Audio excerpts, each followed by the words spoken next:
Welcome to WholeCEO with Lisa G. I'm the best-selling author of The Boss Weight Loss. I'm bringing you the top tips to be unstoppable. This is a once-in-a-lifetime opportunity to actually pull up a chair with today's top experts in mindset, weight loss, business, and more. Learn our top tips so that you can have more energy, be fit and resilient, feel unstoppable, unshakable, and unbreakable. As a mental toughness coach, he's ultimately in the business of success coaching, helping people get to close the gap between how their lives are and how they want them to be, having started his career as a social worker on the streets of Atlantic City, helping mentally ill, drug-addicted, homeless populations upgrade their life, and then from there decided to marry his passion for the power of the human spirit and his passion for sports. And now he is doing mental toughness for executives, and that's why I wanted to talk to you today. Welcome to the podcast, Chris Dorris. Thank you, Lisa G. I appreciate the invitation. I'm so happy to talk to you because I love your story. I believe there's a huge correlation between high performance in athletics and high performance in business. So why don't we start there?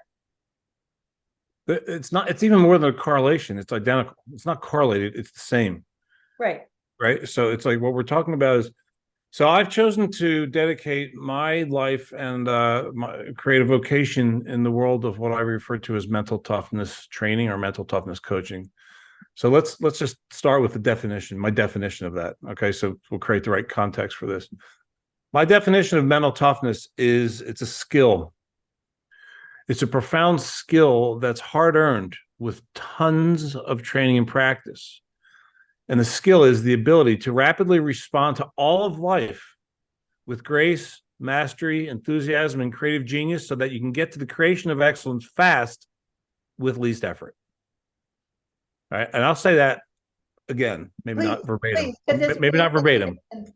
Yeah, it's because you're not going to see, you Google mental toughness, you're going to get all kinds of definitions.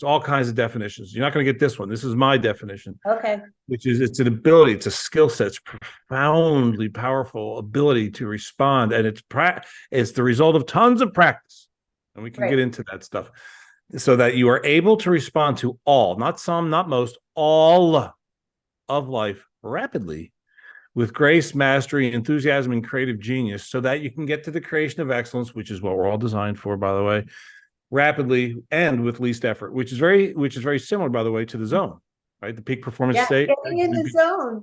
It's like how you do one thing is how you do everything. And I love the way you say respond rather than react, because I find that with all the stuff that's been thrown at us lately in the last 3.5 years, we're all in PTSD. We've all been on that edge where we're not at our best.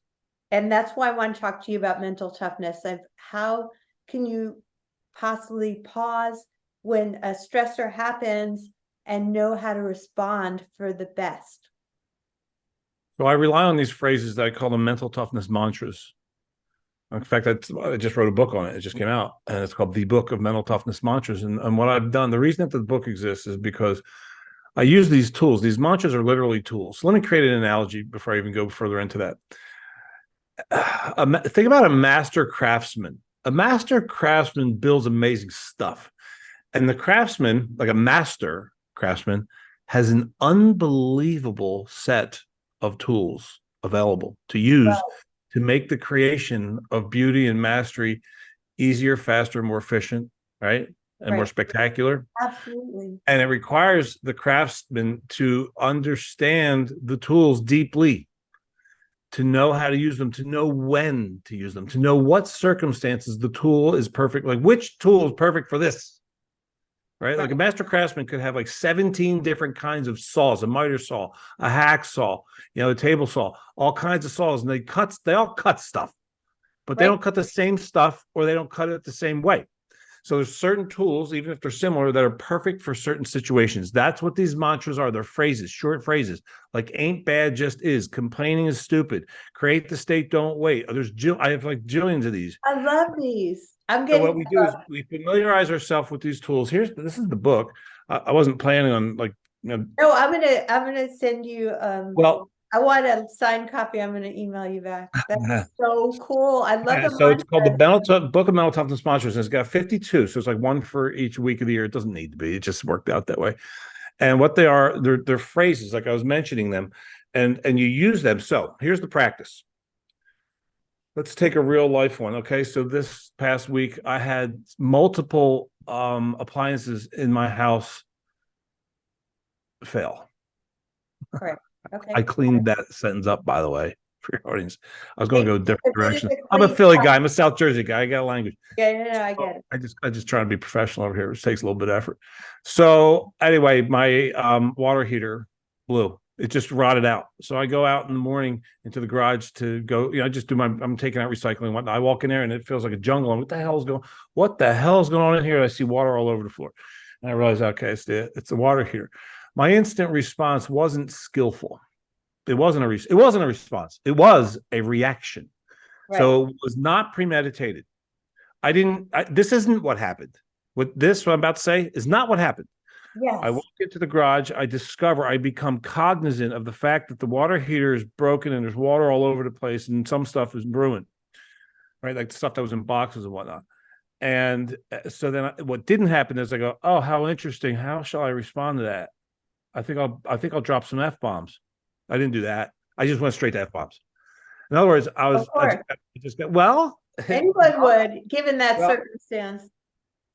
But not the trained mind. Correct. Right. So my real response was, oh, God damn, blah, blah, blah, blah. But I swear this is true. And I'm very, very proud of this. And this is the result of the training. This is me doing the work. I take 0 seconds off. I live in this training perpetually. We can expand on that a second. Okay. It's not exhausting, by the way. It's invigorating. So it was, honest to God, maybe 5-10 seconds maximum. That's a record for me for something like that. So I'm excited about this. Okay. Because the work is paying off.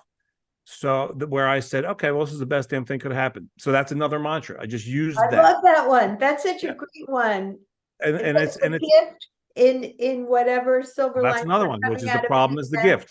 The problem is, so there's jillions of these mantras and I have access to all of them, right?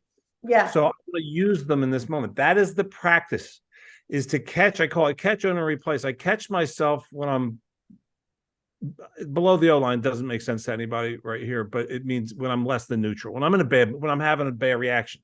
Right. Catch myself as fast as possible. And the more practice I get, the faster I am. And I'm pumped about this thing the other day.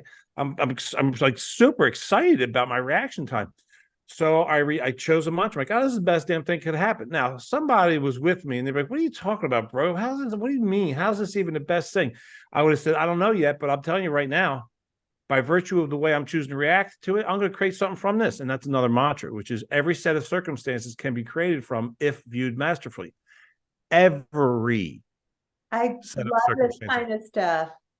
Well, it's good, because what it does is that I'm elevating my state. I'm getting out of, oh, I can't believe this is happening to me, which is victim thinking, right? Where I deactivate all forms of intelligence. When I'm in a resistance to reality or complaining state, I'm turning off all forms of intelligence. Off. That's why another mantra. Complaining is stupid. Complaining is stupid, and when emotions are high, intelligence is low. I agree when low grade emotions are high. Okay. But when I'm in enthusiasm, that's a high grade state that activates all forms of creative genius. So enthusiasm is one of the smartest moods that we can choose to think our way into. And notice the language there. We create our moods with our thinking, so we can create any state in any moment, ever, always. Enthusiasm is amazing because the word itself is cool. It comes from the Greek word entheos, which means the creator, theos, within, en, entheos, creator, enthusiasm. Within. So when I am choosing to think my way into enthusiasm, I'm activating the inner creator, the creative genius. I'm activating creative genius. So intelligence is very high. I love that, because you can't create from a depressed state. You can't. That's nice. That even rhymes. Thanks. Well, because I love all the stuff I'm picking up what you're laying down. I hope you guys are listening to this because it's kind of like I'm studying positive psychology right now, and Mm. it's all about choices. It's like there is your first reaction, which is fight, flight, freeze. And I get there. I'm not always perfect, but the second thought is where you can go to more solution oriented. I want to tell you a story. Okay. So this is like a comparison. But before I tell you the story, I've been practicing this for 20 years. My ability to only be in a problematic state is the result of 20 years of practice. Right. I'm not saying it would take that long for everybody. I don't know that. How would I know that? I'm telling you, that's how I long it took for understand. me. I'm from New York too. It takes a lot to unwind that Yeah, reaction. we're East Coast people, man. We're Yeah. real used to like, oh my God, give me a break. You got to be kidding over here. So that's like normal. It's almost fun and funny, but it's not as smart and it's not nice, and it doesn't have to be amazing, right? So I'm unlearning and replacing, and that's the practice, replacing, like creating a new habit, habitual response, but it takes jillions of repetitions. So here's the point. There's a research study that I accessed a while ago. I can't find it anymore, but it said that on average, human beings complain once every 11 seconds. And I believe it. I do it. I Not, like not out I'm loud, catching not out. myself. Yeah. Yeah, these complaints happen silently in our minds. Like, so I play with the little pen clip when I'm like doing these interviews and stuff, Yeah. or just talking in a coaching session. I play with the little clip there, and invariably it breaks off. And I go, I used to go. I don't do it anymore because I'm used to it. But I'd be like, man, like even that. Oh man, The like when you go, automatic reflex. Yeah. if that is me having a problem, like oh man, or if my coffee's going and I'm in the middle of a coaching session, I'm not going to get up to get another one. I'm like, oh, man. And this happens all day long. Oh man, having a problem with what is even these tiny little things. Take them seriously because they're opportunities to get in the repetitions. Reps. I'm talking about reps. You're a fitness person. Yeah.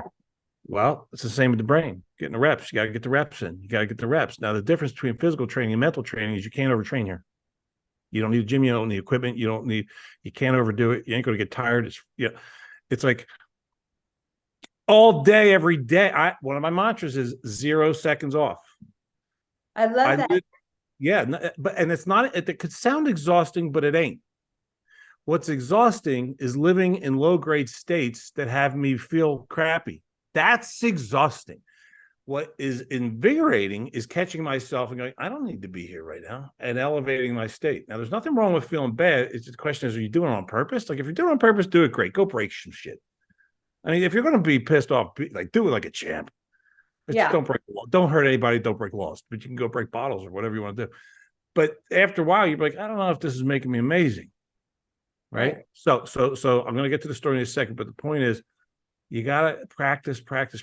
And there's no shortage of opportunities for any of us every day to practice turning a complaint. Starting with the little one. Like, I would love to have you tie this all back to mastery and leadership. All right. Well, let me tell the story and then we'll do that. All right. The story is a story of a former coach of mine. His name is Steve Hardison. I'm going to tell an abbreviated version of the story. And this is like what's possible. Okay. This is what, now he's been doing this practice for 40 years. Oh my God. So he was taking a trip. He does it every summer. He goes somewhere and he just creates magic. He'll pick a city and then just load his car up with a bunch of gifts and books and shirts and whatever to give away to strangers he's about to meet. He'll spend 6 days co-creating magic with human beings he's never met before. It's awesome. And he documents it on social media. It's kick-ass. It's super fun to watch. It's like really uplifting reality TV. So he does it. It was in Santa Monica. He lives in Mesa, Arizona, next town over. He went to Santa Monica a couple of years ago for this deal. On his way back, so he makes a post, like the Top Hat Tour. That's what he called it that year. Complete. I'm on my way home. Get to go see my girlfriend, who happens to be my wife, Amy. I love and miss you so much. Can't wait to give you a big hug and a kiss. Signing out. I'm like, that was nice. That was another nice one. 3 hours later, there's another post though on social media where he's saying, apparently Top Hat Tour is not complete. There's more magic to be created. I have a flat tire in the middle of the desert in 120-degree heat, 120 miles out from Phoenix with no spare. Oh my gosh. I get to watch your, so I notice your response or your reactions, everyone listening to that, right? Like the one you had. And when I tell this story, I felt like, fear for him. I'm like, oh God. So when I'm doing like seminars, live seminars, I watch people's responses and they go, I'm like, no, did you choose that? No, we're going to get back to that. Right. Notice that's the auto response because we've rehearsed it. We practice it. We're good at it. It's automatic now. Right. Like thinking, oh God, that sucks. Well, unless it doesn't, and it didn't to him. So he's saying, I get to call Porsche roadside assistance, and whoever answers, I get to make their day. That's a great spin on things. So he calls, and it's actually more than a spin. And so Lisa, it's like it's not a spin, actually. I guess it's a spin, but it's an alternative. It's actually a completely different way of experiencing reality. It's so impressive. It's not right. So as opposed to problematically, he, because of 40 years of training, has reprogrammed his mind so that his auto response to whatever happens is enthusiastic creation. I get to go make someone's day. And he did. He made 2 people's days. He's made thousands of people's days through me with the story. So he called the person, woman answered, he's all amped up. And she's like, oh my God, I wish I would get calls like this more. He's like, yeah, I bet. And he tells her what's going on. And she's like, you're seriously this happy? Are you like on drugs, sir? And he's like, I'm on dopamine and serotonin. He's like, I'm on a healthy internal chemistry. So, and so what do you want to do? She goes, I'm sending out, Pete with the flatbed. He's going to come get you in your car and take you home. And he goes, I'll tell you right now, Pete, that guy's about to have a ride of his life and he doesn't even know it yet. So then he rides for 2 hours. By the way, people flying from around the world to like, if they just want to do what's called a short be with session, which is like a one-time session with him for 2 hours, it's $10,000. So this guy with the flatbed got a 2-hour ride, which is like basically a $10,000 free coaching session with this guy, and because of time, I'll spare the details. But the point is this. I'm telling this story just like I am now after it happened because I'm using it as a tool. It's like, oh, look, this is possible with the work, with the training. That's down the road, that ability to respond that quickly. But then I thought, am I making stuff up over here? Am I embellishing the story? So I call Steve. I'm like, hey man, I'm loving your story. And I'm sharing it. I want to make sure I'm telling it right. So I got 2 clarification questions. I shoot. I said, one, honest to God, man, seriously, swear to God, how long did it take for you to get to enthusiasm after you discovered you got a flat tire 120 miles out with no spare in the middle of the damn desert? And he goes, 0 seconds. As if it was like a stupid question. I'm like, perfect, good. All right. Now, second and final clarification question, Steve. How are you able to do that? And he said, years and years of practice. So that's possible, is to reprogram the way we respond to all of life. Byron Katie, who is a coach of his, I'm sorry, a coaching client of his. I don't know if you're familiar with Byron Katie. Oh yeah, absolutely. Okay, so he coached her. One of my favorite of her amazing quotes is, until you're able to respond to all of life with enthusiasm, your work ain't done. Well, my work ain't done, but I'm doing it all day, every day. All day. It's beautiful work in progress. Fun work. So back to the last question you asked. Can you repeat it? Well, I'd like to tie all of this into both mastery and leadership, because we were talking about in the beginning how you do one thing is how you do everything with high performance in sports, high performance and leadership. And I know there's a lot of people out there that are struggling with their EQ because you just don't know when the next shoe is going to drop. My definition of leadership, and I've stolen this definition I adopted it from my late great mentor, Jim Myers. And I love this definition. It's the art of getting the most out of your people. The art of and science really, of getting the most out of your people, how to get the most out of to inspire your people into higher levels of greatness that they even know they're capable of. And it begins with being amazing yourself. It begins with modeling excellence. Right? It begins with modeling mental mastery. It begins with being the role model, like doing the work and having your people know that you're doing the work right? Like getting coached or doing the work of mental toughness training, or you can call it whatever you want, emotional mastery training, whatever, EQ. It doesn't, I don't care. You call it call it Billy. It doesn't matter. It's like the work, right? Yeah. Of reprogramming yourself so that you can stop spending so much time unnecessarily in settling, struggling, and suffering, or in misery, or in worry, or in complaint, or in all the low grade states, right? So it starts with leadership as you being your first client. And then, teaching the leaders that I coach, I keep emphasizing with them that they're coaches. They are coaches. They may be managers as well, but a beautiful element of their career is they're coaches, which means they get to do these privileged things, which can be absolutely heartwarming, which is inspire someone into greatness that they maybe didn't realize they even had, by sharing the practices, sharing the techniques and tools, sharing the mantras, sharing the fundamental practice, sharing imagery, sharing mental preparation routines. Like, what are you doing before you get on a call, with a customer or the prospect, to get your head right? Create the state, don't wait, get your game face on. There's jillions of tools in the mental toughness toolbox that most of us don't know about because we didn't have a class on it in grade school or high school or college or grad school. You do. I hope that, I don't know. You're studying. I'm studying positive psychology right now, but to me, it's on par with, like, whatever you want to call it, Billy, EQ. It's all the same. It is. You said that, but to I me, did say that. it's all about how Yeah. you lead yourself first, because people are watching what you do, not what you say. Yes. And Amen. leaders create other leaders. So I love all the stuff that you said. And is there any last tips you have for our audience about how they can be unstoppable in disruptive times with their leadership?